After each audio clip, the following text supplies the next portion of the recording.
Om Namo Bhagavate Vasudevaya. Om Namo Bhagavate Vasudevaya.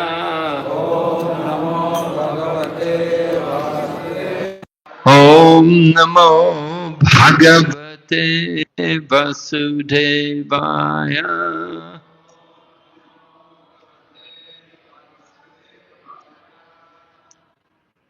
So this evening we're going to speak, we've been asked to speak on the subject of Siksastakam.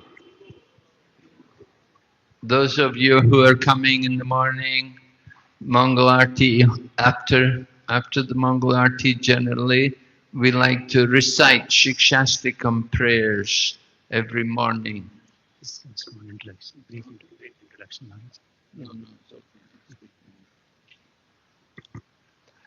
So we like to speak on we like to recite the Siksastakam prayers, and all the devotees are encouraged to know Siksastakam prayers. It's a meditation for the devotees. So of course Lord Chaitanya, he had requested his disciples to write books, and of course they did profusely, particularly Jiva Goswami and Rupa and Sanatana Goswami. They wrote many verses, beautiful Sanskrit verses on the philosophy of Krishna consciousness. And Lord Chaitanya had given them the instructions. So Lord Chaitanya himself did not write any books, but he did speak. And these Siksastakam prayers were generally, they were the utterings of Lord Chaitanya Mahaprabhu. And they're recorded in the Chaitanya Charitamrita by Krishna Das Kaviraj.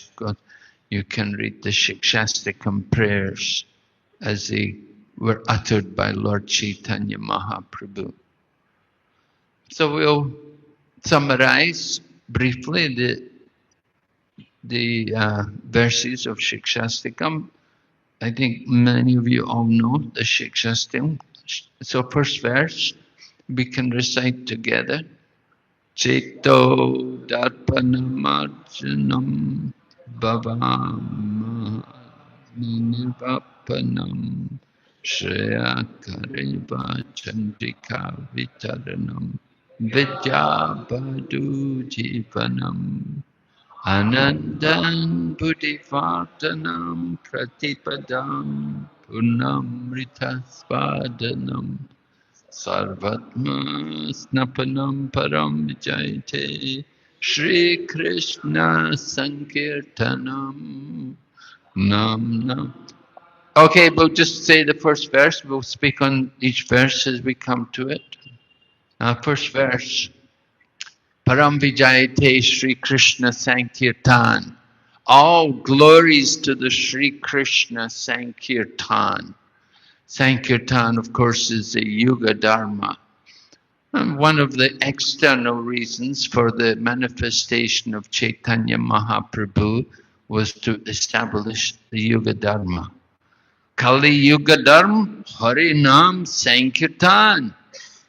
So this Kali Yuga, it's meant for Sankirtan, the chanting of the names of the Lord. And in this very wonderful first verse, Lord Chaitanya describes the effects of chanting the holy name. First of all, he talks of Cheto Darpana Marjanam, about cleansing the mirror of the mind, the heart, the mirror. Heart is like a mirror, reflecting everything, memories of everything there in the heart. Cheto Darpana. So, Darpana is a mirror. Marjanam, cleaning the heart. Just like we have Mandira Marjano, we clean the temple. So we have to also clean the heart. Our heart is not very clean. We know here in Bengaluru, there's a lot of pollution here now. We used to say air-conditioned city. That was in the past. No more air conditioning. When I first came to Bangalore in the 1970s, I was here in Bangalore, where we did not have any temple. I was staying here for some time. We were living with some other devotees. We were staying in the Hanuman temple. Maybe you've seen near to the race course, there's one street called Hare Krishna Road. Right? You know that road? Yeah, we had that road named Hare Krishna Road. It did not have any name. And we were staying on the Hanuman temple, which is there on that road. And we noticed how that road didn't have any name. So one of the devotees who was staying with us, he was from here, and he went to the government offices and talked to the people, and they agreed to name that road Hare Krishna Road. So that was in the 1970, 77, I guess, 78, yeah, 78, 79, like that. Prabhupada had left the world, and we were trying to establish the Krishna consciousness movement, having lost our founder Acharya. So it was difficult times. Anyway, cleaning the heart, something which is done by Sankirtan. It's very important for us to have Sankirtan. And many parts of the world, our devotees do go out regularly on Harinam Sankirtan. If you go to England, for example, in London, devotees go out almost every day in London. And at one point, they asked people, when you think of London, you know, what sights do you think of which remind you of London? And at least one person said that when they thought of London and the sites which are prominent there in London, they thought Hare Krishna people chanting on the roads. So this is Krishna consciousness. You know, we need to be seen, right? We don't just sit in the temples. Before Chaitanya Mahaprabhu came, there was always the chanting of the holy name. But before Chaitanya's appearance, the chanting was done in the temples. But Mahaprabhu brought the chanting out of the temples. He brought it out to the public, to everyone. Of course, initially Chaitanya Mahaprabhu was chanting in Srivasangam, but after he took sannyas, and then while he was staying there, and he did stay some 18 years in Jagannath Puri, his business was Sankirtan. He discussed philosophy with only a few of his very intellectual and learned devotees, like Ramananda Rai, Sarvabhauma Bhattacharya. And he would discuss different elements with them. But generally, Chaitanya Mahaprabhu's preaching was through Sankirtan, through the chanting of the holy names. So it's very important for us to have Sankirtan. In Srimad Bhagavatam, it's described about the appearance of the Lord in Kali Yuga. Krishna Varnam Tavish Akrishnam Sango Pangustra Parshadam Yagnaye Sankirtan Pray Yajantihi Sumedasaha. This verse is spoken by Karabhajana Muni in reply to Nimiraji's question. He wanted to know about the Lord's incarnations in each age. So Karabhajana Muni is one of the 9 Yogendras, and he said this verse, where he describes how in the Kali Yuga, the Lord will come and his color will be Akrishna. He won't be blackish. He'll be a different color. And he will be doing Sankirtan. And the verse also said, Sumedasaha. Sumedasaha. In Bhagavad Gita, you'll see the word Alpa Medasaha. So, Sumedasaha means purified intelligence. In Bhagavad Gita, when Krishna is speaking about worship of other gods, he uses the word Alpa Medasaha. When people worship gods who are not supreme, then they are less intelligent. Their brains are small or meager. But people who are engaged in the Sankirtan, in the chanting of the holy names of the Lord, Harinam Sankirtan, then they have Sumedasaha. They have purified intelligence. So Chaitanya Mahaprabhu in the first verse, he establishes very clearly the nature of the holy name, how it will cleanse the heart. There was an interesting discussion. Different sages had all gathered in the presence of Haridas Thakur to glorify the chanting of the holy names. And some of them were saying how the chanting of the holy name destroys sinful reactions. And then there were others who said, oh, the chanting of the holy name awakens transcendental knowledge. But Haridas Thakur explained to them that those benefits are secondary.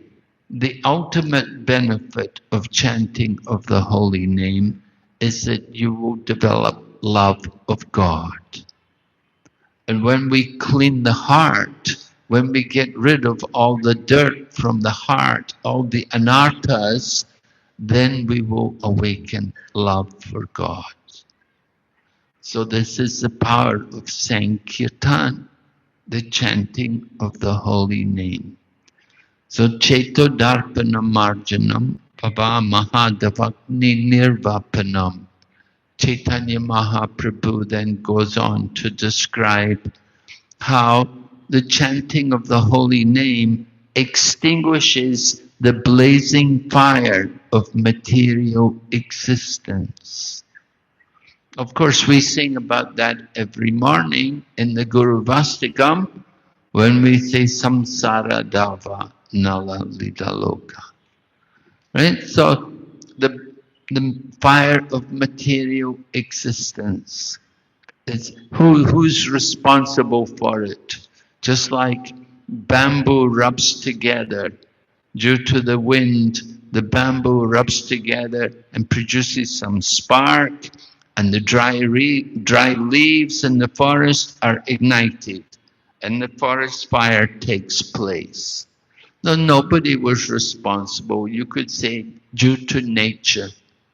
That it's the nature of the material existence. But anyway, the chanting of the holy name extinguishes the fire of material existence. This is the power of the chanting of the holy name. The fire of material existence, the troubles which we experience in the material world. Right? Adi Bhautik, Adi Atmik, Adi Daivik. The different miseries of material existence. So the holy name helps us to transcend all the miseries of material existence. So Cheto Darpana Marjanam Bhava Mahadavagni Nirvapanam Shreya Karaiva Chandrika Vritaranam Vidya Vadu Jivanam. Vidya, transcendental knowledge. Vadu, the wife. Jivanam, transcendental knowledge. So the chanting of the holy name awakens transcendental knowledge. Transcendental knowledge comes about where there is pure devotion. We know Vasudevi Bhagavati Bhakti Yoga Prayojita. Jnana Yati Asuvairagyam Jnanam Chayat. By doing devotional service to Lord Vasudeva, one automatically acquires knowledge and detachment. So these things must follow where there is genuine devotion. The example is given just like when a man eats food. When he eats food, gradually he will feel a relief from hunger.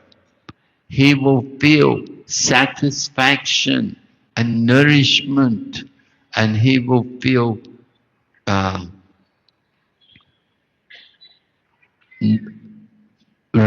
relief from hunger, satisfaction, nourishment, and this way he's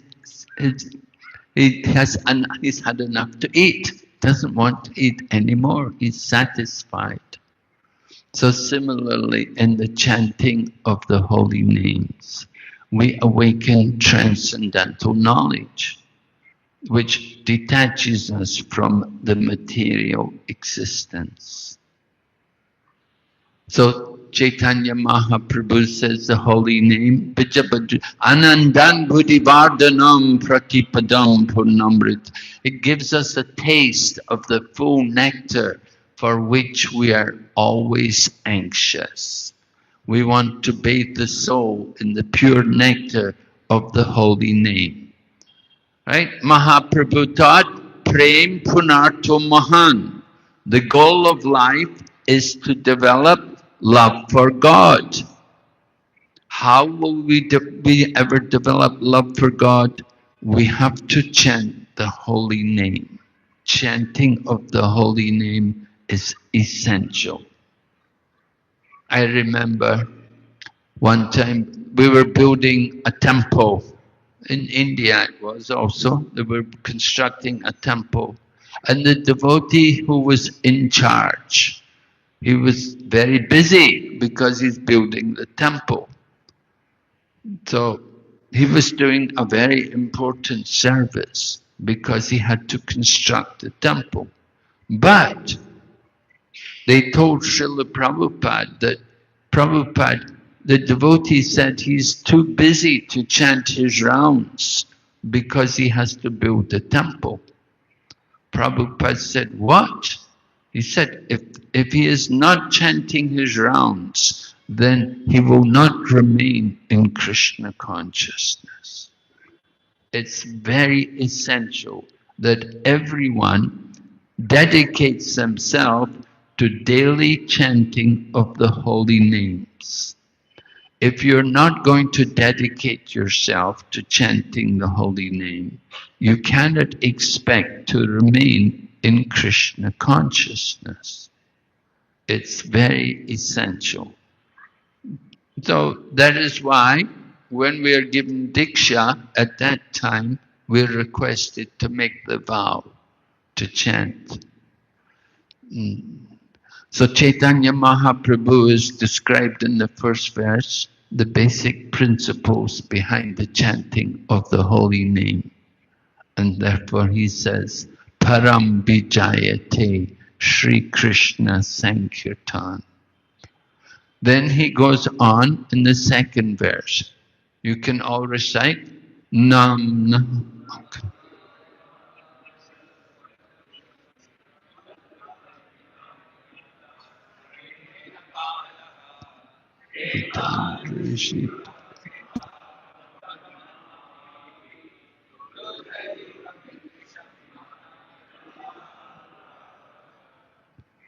Yes.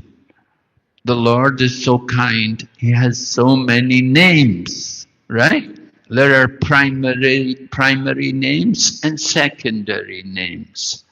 Primary names are names like Krishna, Govinda, Shamsundar, Radha Balava, Madan Mohan. These kind of names are very much describing Lord Krishna's wonderful qualities, and they will describe also his relationship with different devotees. They are primary names. There are, however, secondary names. Names like Paramatma, Brahman, and Bhagavan. Well, Bhagavan, that's somewhere in between, you know. That's not exactly secondary. But Paramatma, Brahman, and Jagannath is also a little special, you know. Generally, it's not directly, although we identify Jagannath very much with Lord Jagannath, but we like to chant names which are more in relation to the Lord and his devotees. So primary names. The secondary names will give you liberation, but they will not give you love for God. And the goal is to develop love for God. We don't just simply want liberation. Liberation is not very important for devotees, because devotees are already liberated. When we chant Hare Krishna, immediately we're liberated. When we begin our devotional service, it begins on the platform of liberation. So liberation is not very important for devotees, but we do want to get Krishna prem. We're anxious for that. So from Lord Chaitanya's Siksastakam prayers, we can understand more the importance of developing love for Krishna. So these first few verses, they're very much in relation to sadhana bhakti, the different rules and regulations. But you'll see as we go through the prayers, how Lord Chaitanya brings the Siksastakam prayers to higher levels. Of course, the second verse continues, the Lord has many names, but Durdaiva midrishami hajanin. I'm very unfortunate. Why am I so unfortunate? I have no attraction for chanting the holy name. This is our misfortune. We have no taste. How to get taste? You have to chant more. You have to want to get taste.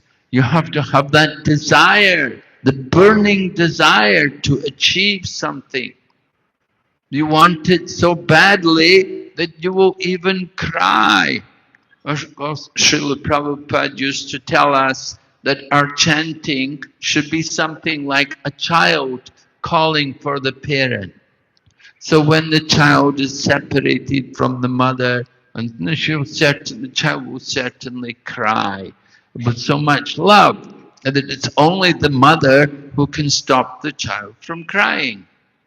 So the devotee should have that kind of feeling in his relationship with the Lord, that we want to call his name. We're addressing him. We're calling to him. And of course, it's important for us to understand that the holy name is the Lord. So in our chanting is not only a prayer to the Lord, but it's the answer to the prayer. Because by chanting, our prayer is being answered. Right? Generally we pray, oh, give me this and do that for me, and we have so many requests. But we have to understand that in chanting the holy name, the Lord is there in the name. A devotee was giving a lecture, and Prabhupada was listening to the devotee. And the devotee said, Krishna is in his name. And Prabhupada stopped and said, no. He said, it's not that Krishna is in his name, he said Krishna is his name. One and not different. Lord Krishna is his holy name. Right? When we chant the holy name of Lord Krishna, we have to understand that is the Lord himself. Kali Kali Namarupe. The Lord comes in the form of his holy name in the Kali Yuga. So we have to be very conscious that when we're chanting, we're associating with Krishna. It is our association with the Lord. We want to develop the qualities of a devotee. We want to develop these saintly kind of characteristic. We have to associate with Krishna. And we get our association by chanting his holy name. So we have to develop the taste for that chanting. So Chaitanya Mahaprabhu is saying, although Lord Krishna has given us so many wonderful names to chant, I'm so unfortunate. I have no attraction. And then the third verse, of course, is a very wonderful verse, which is mentioned in the Chaitanya Charitamrita. You can all chant, Trinad.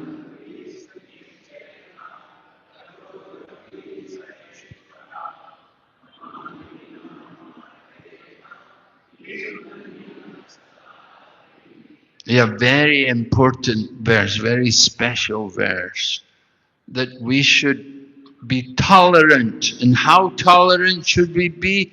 Tolerant like a tree. Just like these trees here in Bengaluru, they tolerate. You know, trees belong in the forest, and here they are in the city. The poor trees, they don't get they have to take in all the fumes from the vehicles, and so many, not very pleasant for them to be stuck here in the roads here. Anyway, the tree is a very good example of tolerance, because even though we cut them, they give flowers, they give fruits, and they continue to grow, and they give shelter even. So trees are so tolerant. Lord Krishna also glorified the trees in Vrindavan, how they were so magnanimous souls, providing flowers and fruits and shelter, fuel. So very wonderful example for us that we should be tolerant, and we should amanina manadena, offer all respects to others and not be anxious to get respect for ourselves, and think of ourselves lower than a straw in the street. So that is also a very significant point, that we should think of ourselves like a spirit soul. What is the dimension of the spirit soul? 1/100th of the tip of a hair.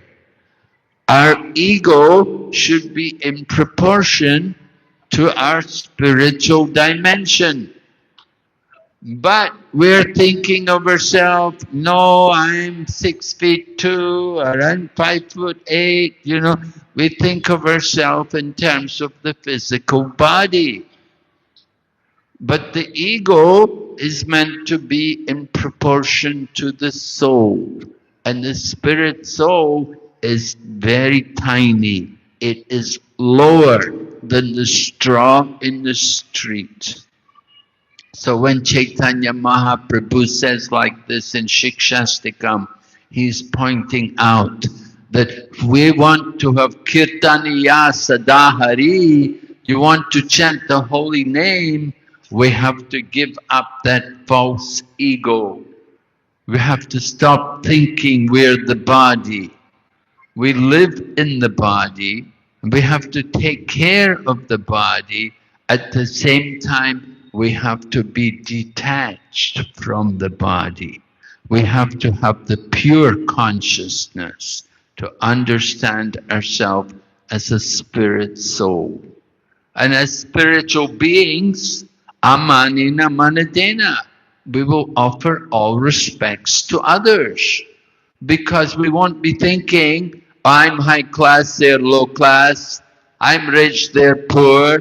We won't be thinking in terms of the body. We'll think on the spiritual platform and we'll see all living entities equally. Then we can offer respects to all other living entities. And in that way, then we can chant the holy name constantly, which is what we want. We want to come to that level. Kirtaniya Sadahari. We want to always be chanting the holy name. It's important for us to keep the holy name on our lips. And then, fourth verse continues, Nadanam.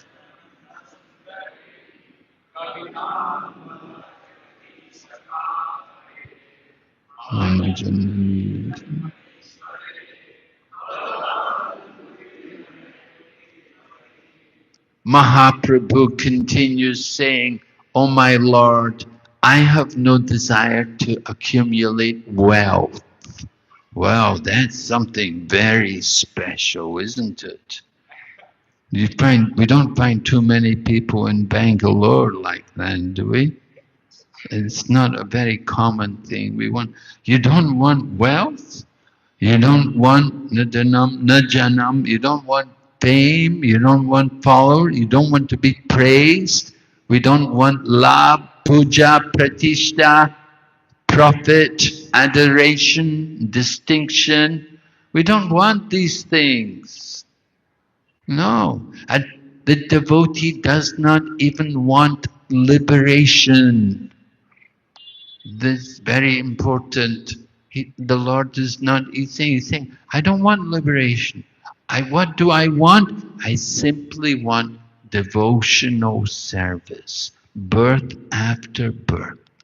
One who is engaged in devotional service, they are liberated souls. And it's that liberation, that's there anytime you want it. Bhava Mangal Thakur's liberation.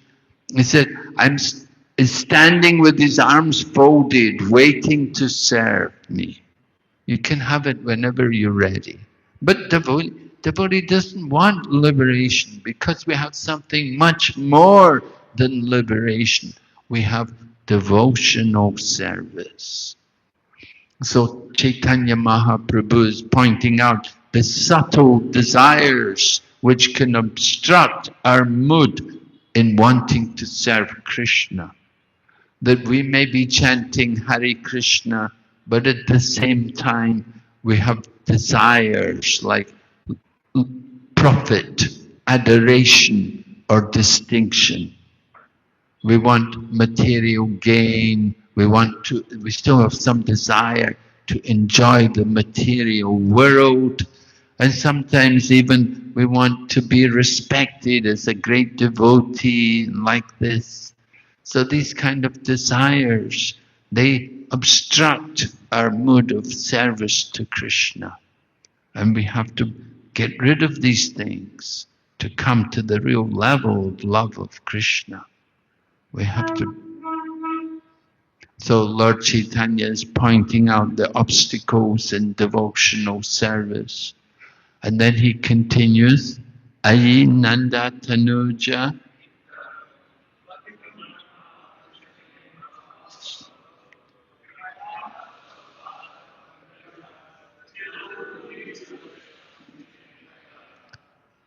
O son of Maharaj Nanda Krishna, I am your eternal servant. And though I am so, somehow I have fallen into this world of material existence. Please therefore pick me up and fix me as one of the atoms at your lotus feet. So this is a pure desire of a devotee, that they want to simply be fixed at the feet of the Lord. Meaning, where Prabhupada said, when we speak about feet, it means service. In Krishna consciousness, we don't encourage people to go and touch the feet. We encourage people do service. Srila Prabhupada would say, don't just come and touch my feet, better you bring me my slippers. Right? So he is pointing out that's better than just coming and touching the feet. You come and do some service. That is how we get purified. Because if we just come and touch the feet of the sadhu, oh, you're giving away your karma. But that's not doing you any good. It's not going to stop you from doing more karma. What you need to do is be engaged in service to Krishna. Take up the remedy to avoid karma is devotional service. Be engaged in the service of Lord Krishna. And that will protect us from getting more karma. So Lord Chaitanya is now coming to the higher level of devotional service, and he's going to explain about Bhava Bhakti, which comes in the 6th and 7th and then 8th verses. Bhava Bhakti, finally Prema Bhakti. So 6th verse, Nayanam.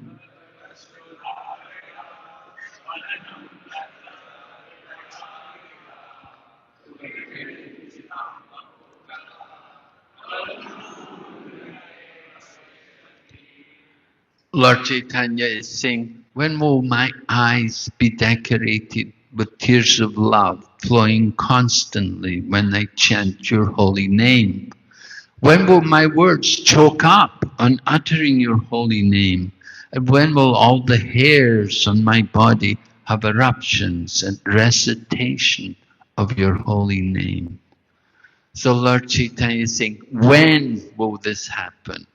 And so that we have to understand that is the higher level of Krishna consciousness. Those are transcendental symptoms which are achieved when one comes to the level of Bhava Bhakti, which we describe as devotional service in ecstasy.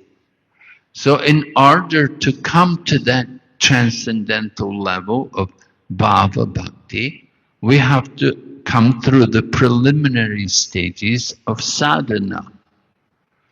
Sometimes it does happen, sometimes you get people who are coming to Krishna consciousness and they also feel these kind of symptoms.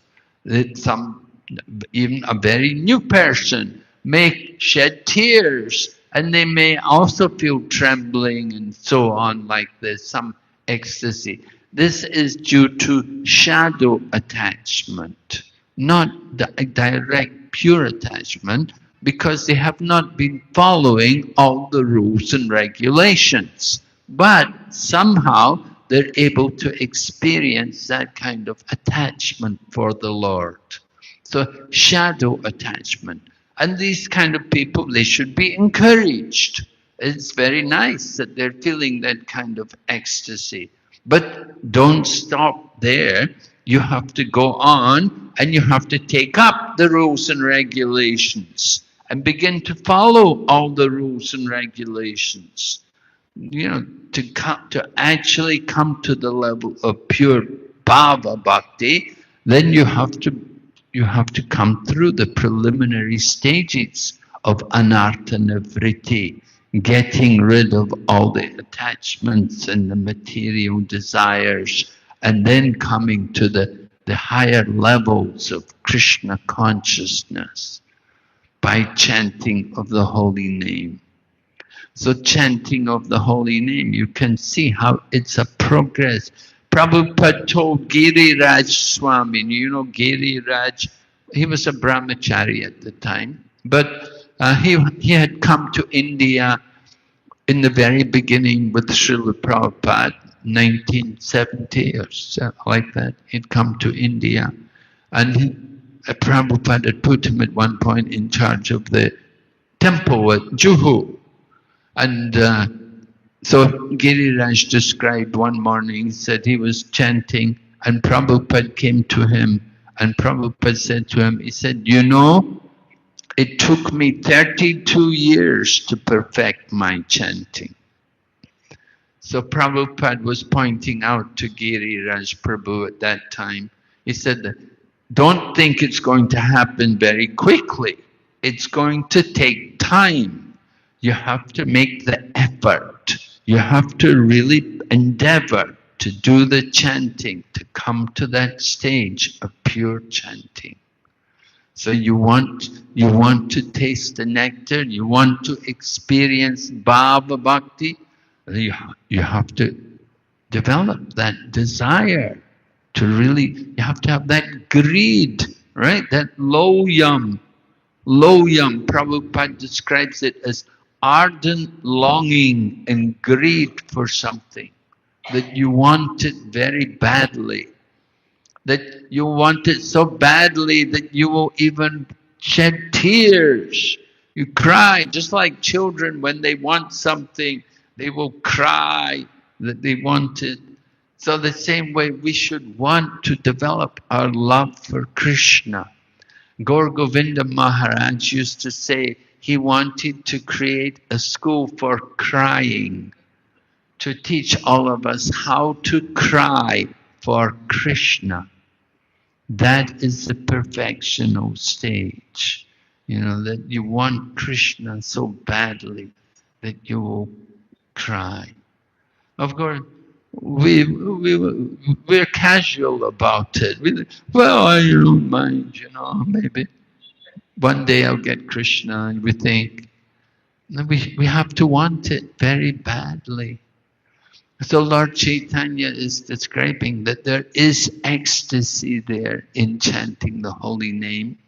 And one should desire to come to that level of tasting the ecstasy. But you have to be qualified. You can read in the Nectar of Devotion how devotional service in ecstasy is described and how there are 9 different qualities which are there, which a person has to have who's actually on the level of Bhava Bhakti. That they have a very strong desire to chant the holy name and they're very eager to stay in the holy place. And they're very attached to to discussing the pastimes of the Lord. And they have a strong hope to achieve the Lord also. Like this, there's 9 different qualities all mentioned there. So it's not just a chance thing that somebody gets ecstasy and someone doesn't. You have to make the endeavor. You have to really want something. And we have to become very deeply absorbed in thinking of Krishna and in concentrating on faithfully chanting the holy name. So then the 7th verse continues.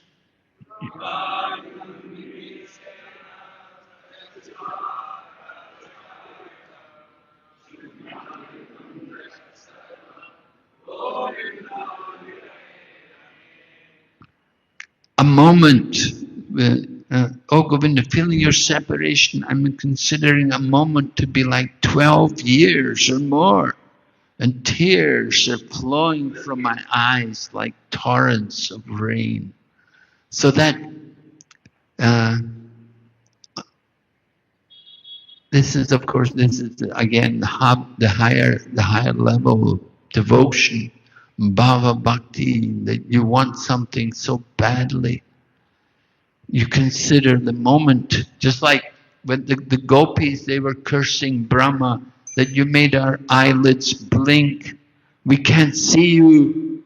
We're not able to see Krishna just for a fraction of a second. But it feels that fraction of a second is like 12 years for the gopis. It's like a very long time. Nimishena, yugaitam nimishena, chakshusha pravish, sunyayitam jagatsam, sunyavadi. We're thinking everything to be void, and nothing. But of course, that is not Krishna consciousness. The Sunyavada, Prabhupada's pranam mantra. When devotees wanted another mantra for Srila Prabhupada, Prabhupada personally composed that prayer, Namaste Saraswati Devi, Gauravani Precha, Nirvisesha Shunyavadi Paschachadisa. So here in Lord Chaitanya's prayer it says, Sunyayitam Jagat Sarvam Govinda Vire. Everything's becoming void. Why? Because there's no Krishna. I'm not seeing Krishna. So everything is meaningless. It has no value to me anymore. If there's no Krishna, it's nothing. There's nothing. This is the thinking of the devotee. They cannot tolerate to be separate from Krishna for even a moment.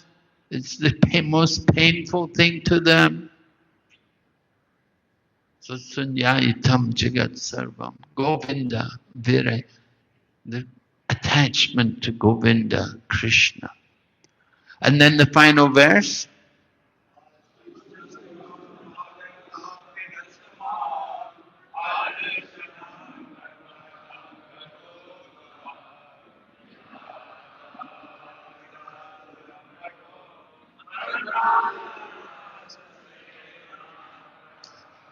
So this very amazing verse, it said this is actually the words of Srimati Radharani. The Srimati Radharani, she's thinking like that. Very wonderful verse. She's saying that I know no one but Krishna is my Lord. And she's saying to Krishna, you said, if my being unhappy makes you happy, that is my happiness. Right? Do you have a wife like that? Did your wife ever say that to you? My dear husband, if my being unhappy makes you happy, that is my happiness. You know, usually they'll say, you should make me happy, right? And so, but Srimati Radharani, the mood of the gopis, they only care about Krishna's happiness. They want to make Krishna happy. They don't worry about their own happiness.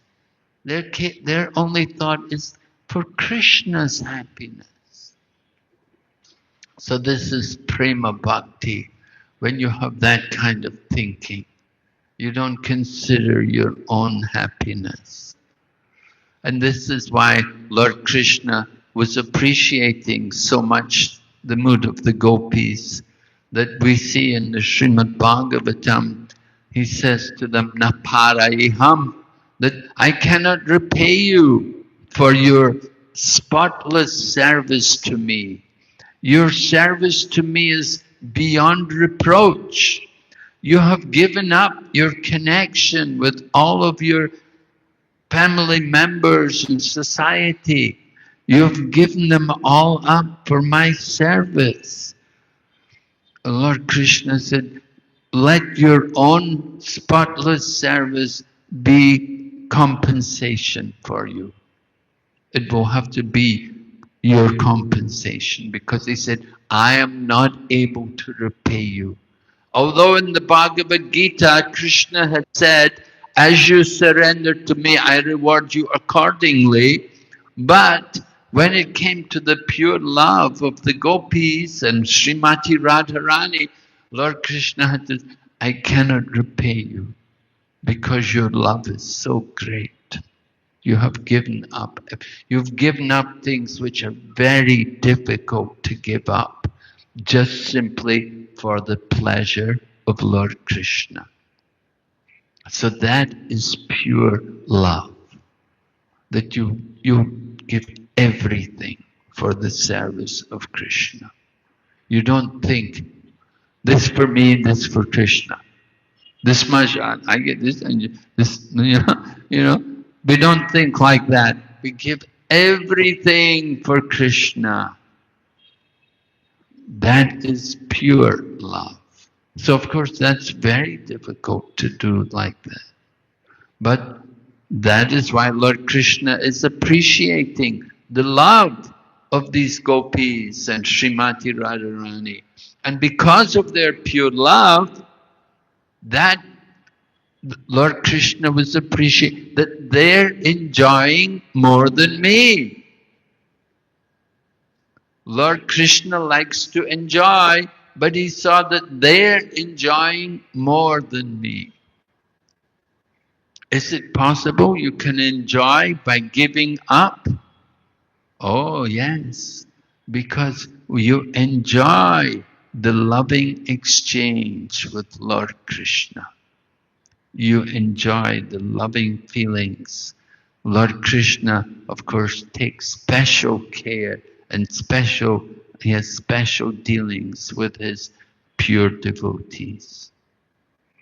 So Lord Chaitanya Mahaprabhu, in these 8 verses of Siksastakam, he is revealing to us the transcendental exchange between the devotees and the Lord in the form of his holy name. Chanting of his holy name is, we may say, I don't know Krishna, but if you chant the holy name of the Lord, you can know Krishna. Krishna is there. Krishna is his holy name. Nam Chintamani Krishna Chaitanya Rasa Vigraha Purna Shuddho Nitya Mukto Binad Nam Nama Namino. This is an important verse which is given in Chaitanya Charitamrita, that the holy name is Chintamani. It can fulfill all of our material and spiritual desires. And it is non-different from Lord Krishna. As I said, it is not different. Lord Krishna is his holy name. And the more we chant and the more we develop the love for Krishna, the more we will take shelter of the holy name. And we see how great devotees in our line of disciplic succession, how they took shelter of the holy name. Rupa and Sanatan and Jiva Goswami, and then Baladev Vijayabhusan, Bhaktivinoda Thakur, they were all taking shelter of the holy name. They were becoming more and more absorbed in the chanting of the holy name of Lord Krishna. So Lord Chaitanya Mahaprabhu's Siksastakam prayers, very important for us. We want to appreciate them. Are there any questions?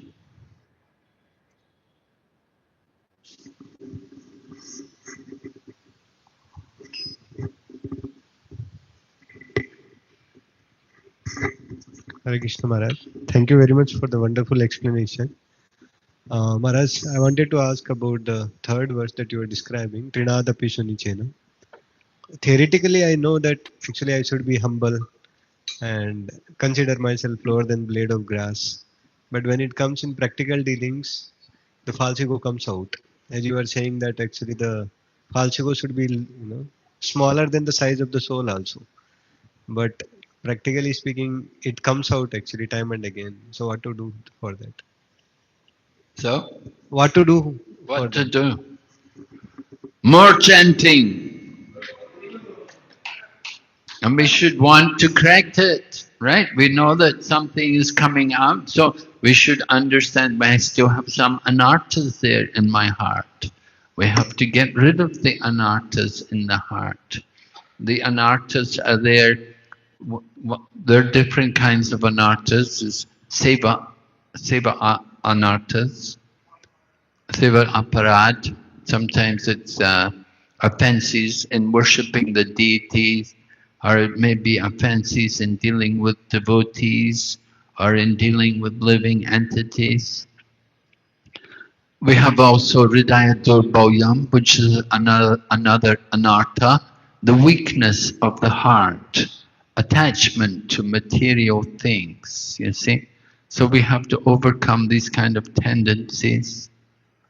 So these anarthas, anartha nivritti is the most demanding of the different stages of devotional service. Quickly we can come up to, and you know, adau shraddha tata sadhu sangha bhajana kriya. At the stage of bhajana kriya, then we are given initiation and we get diksha, you know. So diksha is the beginning. But to come to anartha nivritti, that is the most challenging, the most demanding of the stages of devotional service. But once we get through anartha nivritti, then we can go on to nishtha and ruchi, asakti, then bhava and prema. These things come. And we're told that they come quite rapidly once you get through anartha nivritti. But it depends how thorough we've been in removing anarthas, because anarthas can be very subtle in the heart. And so, Cheto Darpana Marjanam, we have to cleanse that heart, cleanse the mirror of the mind, cleanse the heart through the chanting of the holy name. It's going to take time. It's going to take our own intense desire. We have to become very serious in regularly, faithfully trying to chant the holy name. And chanting means to hear the holy name, right? People would sometimes ask what to do with the mind. Prabhupada said, it's not a question of the mind. You use your tongue to chant and your ears to hear. You don't need to think. You don't need to be thinking in the mind what to think in the mind. If you're thinking in the mind, then you won't be hearing. This is the problem. So we have to concentrate, hearing and chanting. The process is Shravanam Kirtan. We have to hear with attention. So concentration on the holy name. Yes, we have tendencies, we have anarthas, we have problems, our shortcomings in devotional service. So as Prabhu is saying, sometimes the other side, the bad side comes out from us. So it's a reminder that we're not yet perfect, that we're not yet pure, that we need to go on and we need to work harder and do more, right? It's going to take some time. It's a process. But don't be discouraged. Continue. Keep chanting. More chanting. There is the solution to all of our problems. Everything can be rectified through the chanting of the holy name.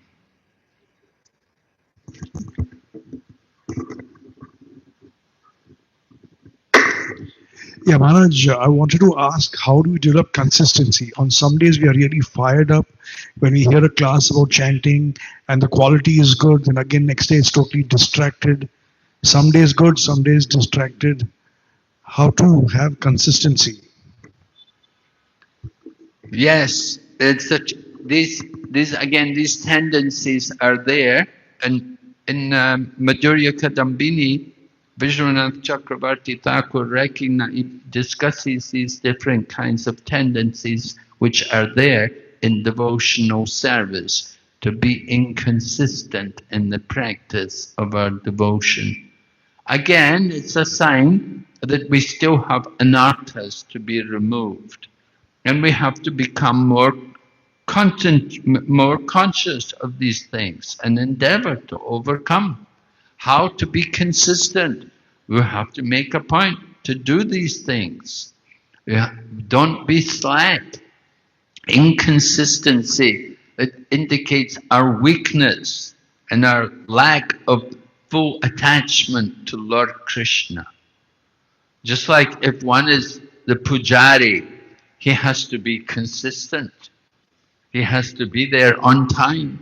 He has to be clean. He has to have clean clothes. He has to be consistent to do the worship of the deity.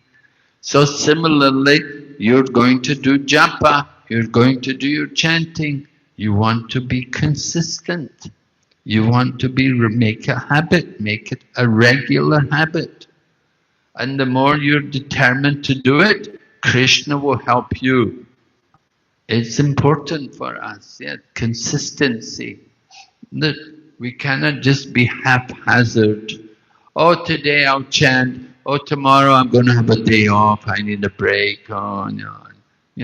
No, you have to be very dedicated.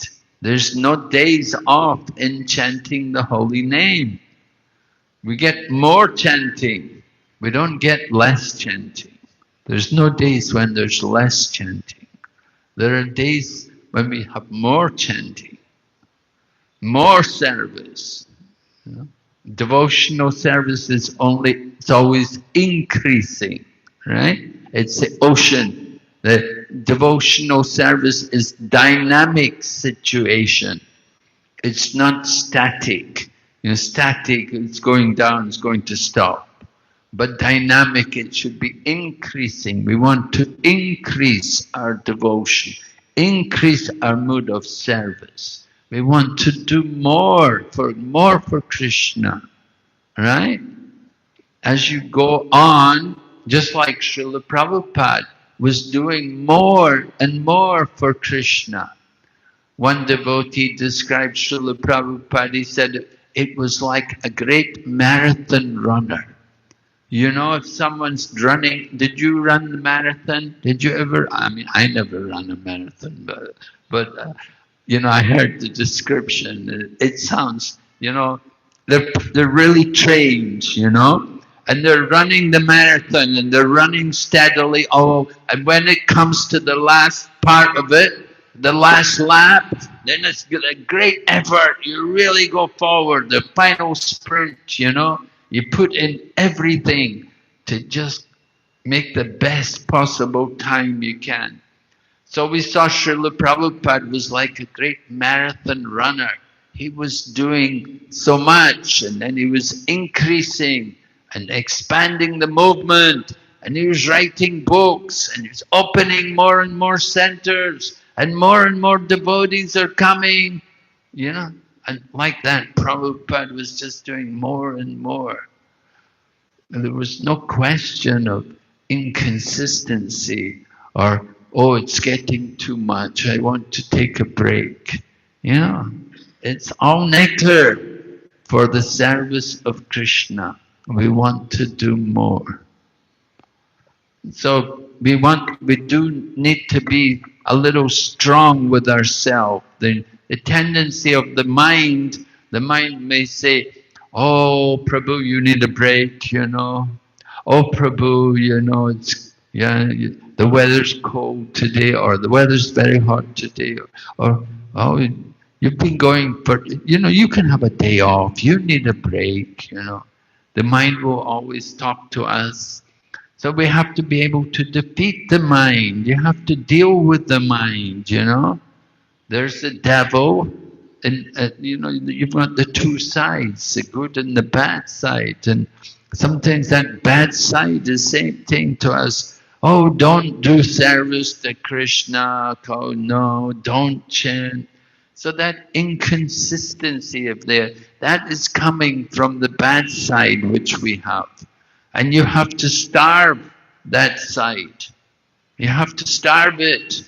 Just like, when you capture the wild animal, you have to train it.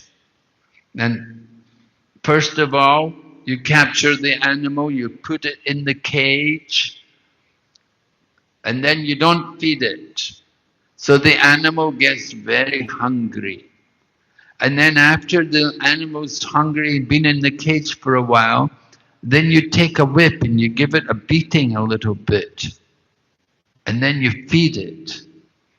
So when you feed it, the animal thinks, wow, this man is very powerful. He put me in the cage. He beat me. Now he's feeding me. I better do what he says.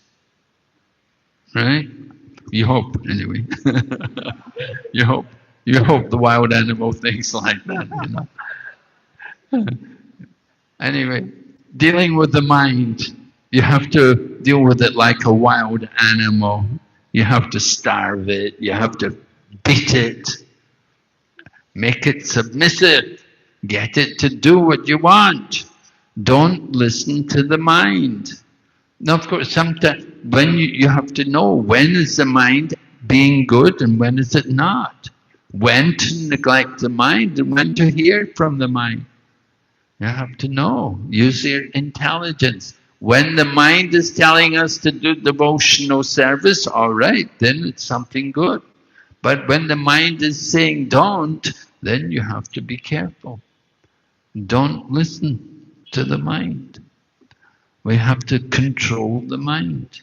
The mind, in the example of the chariot, the horses are the senses, and the driver is the reins are the mind, and the driver is intelligence. So higher than the mind is intelligence. And intelligence is seated next to the soul. So when we have good intelligence, it will direct the mind. When to hear from the mind, when not to hear from the mind. And we get that good intelligence by reading Bhagavad Gita, remembering the teachings, and by chanting the holy name and being dedicated to Krishna's service. The more we have that dedication, then the more we will be consistent in our devotional service. Yes, Prabhu?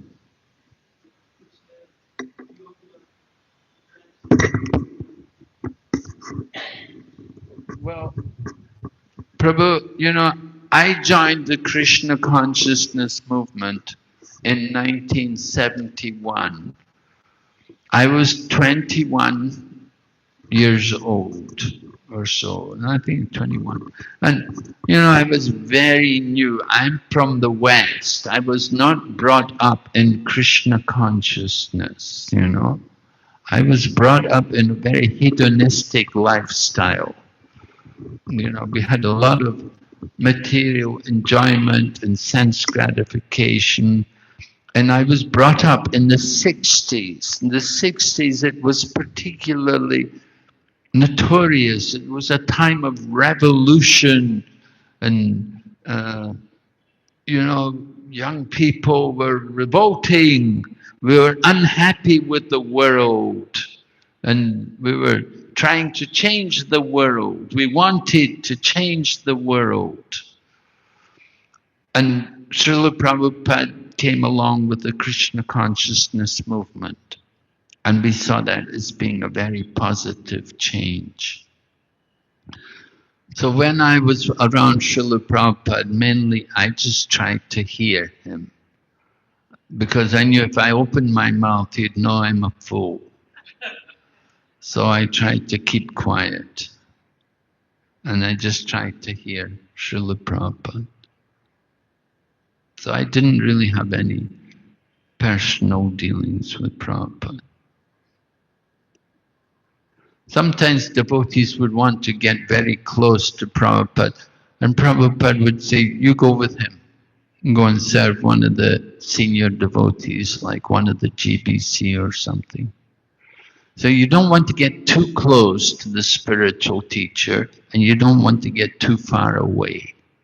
If you get too close to him, then you'll see him like an ordinary person. And if you get too far away, then that's also a problem, because you lose your Krishna consciousness. So we have to be careful. So I I tried to be a bit careful not to get not to get too close.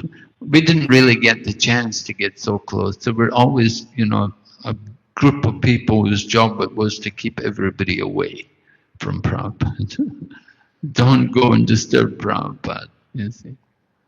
So that was the situation a lot of the times. Mm-hmm. All right.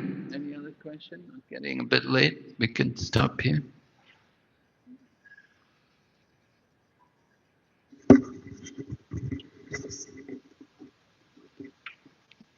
Okay. Thank you very much. Hare Krishna. Srila Prabhupada ki. Hare Krishna. So grateful to Maharaj to speak about Siksastakam and giving so many lessons on chanting the holy names of the Lord. So let us thank Maharaj one time chanting Hare Krishna mantra. Hare Krishna, Hare Rama. And I remember Maharaj had once taken one unit of Bhakti Vaibhav for us. So it was so amazing to hear from Maharaj again back, and we keep hoping getting Maharaj association in the future. And the prasadam for all the devotees down. And anybody want to give any dakshina for Maharaj can give to Madhusudan.